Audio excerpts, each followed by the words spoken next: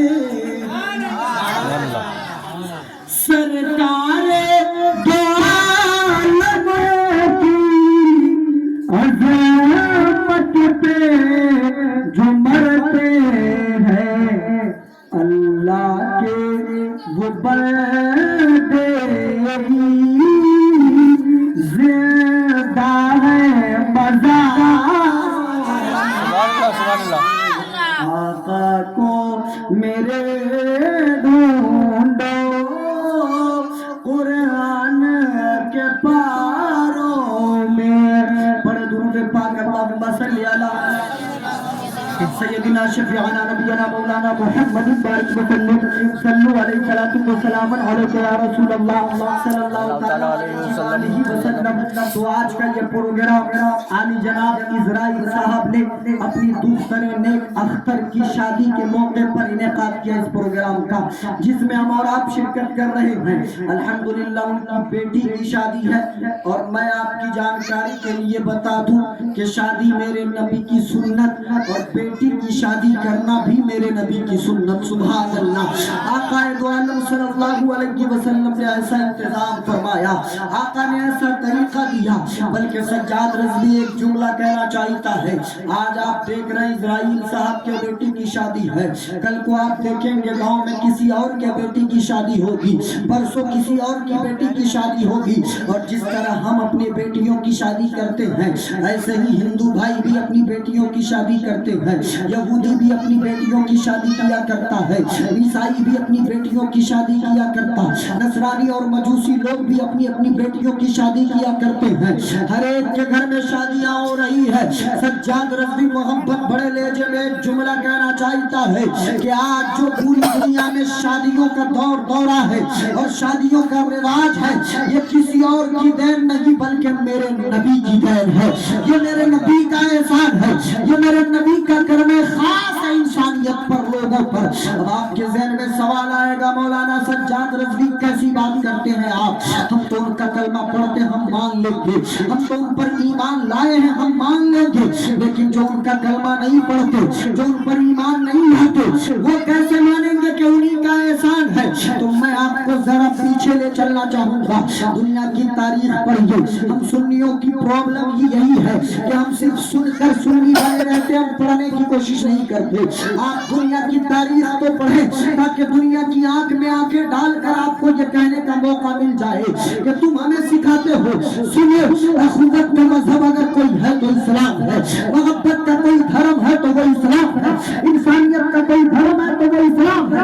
آؤ میں تمہیں پڑھ کے بتاتا ہوں، ہمارے نبی کی اعظم صلی اللہ علیہ وسلم کی تاریخ پڑھے۔